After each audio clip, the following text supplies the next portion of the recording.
State tournament season has returned with a vengeance. We have 6 different tournaments going on across the state right now, including 3 in our own metro. Let's start in West Fargo. The Wahpeton Huskies, fresh off their first conference title ever, open Class A play against Bismarck Legacy.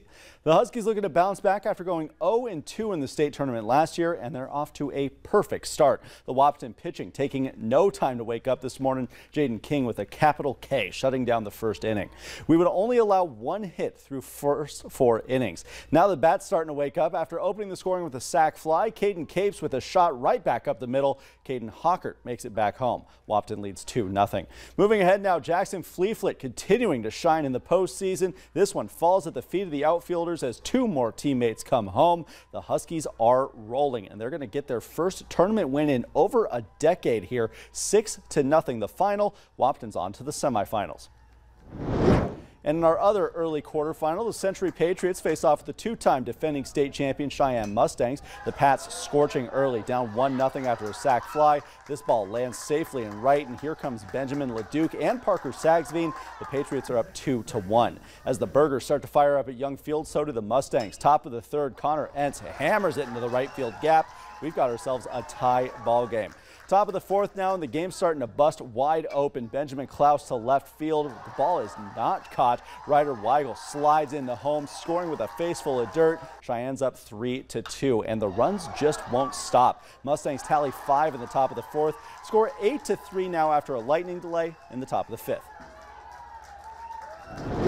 Moving on to the NDSU campus for the Class A softball tournament now. The top seed out of the West, Minot, in action against Grand Forks Central. Bottom of the very first inning, the Majets are going to strike. The hit straight up into the air goes back to the catcher. Caught for the out, but there's a runner head to third. The throw gets loose. Now Ellington Anderson has a free ticket home. Minot with a 1-0 lead.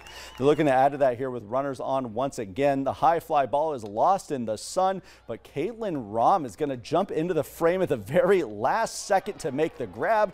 The Knights avoiding disaster, but Minot won't be kept off base for long. Hallie Baker fires this one right back up the middle, taking the pitcher off her feet as Gabrielle Rohrer returns home. The Majets finish the first frame up 3-0, and Minot riding that momentum the rest of the way for a 10-0 win to open tournament play. And in our other early quarterfinal, the Red River Rough Riders with a 5-2 win over Jamestown.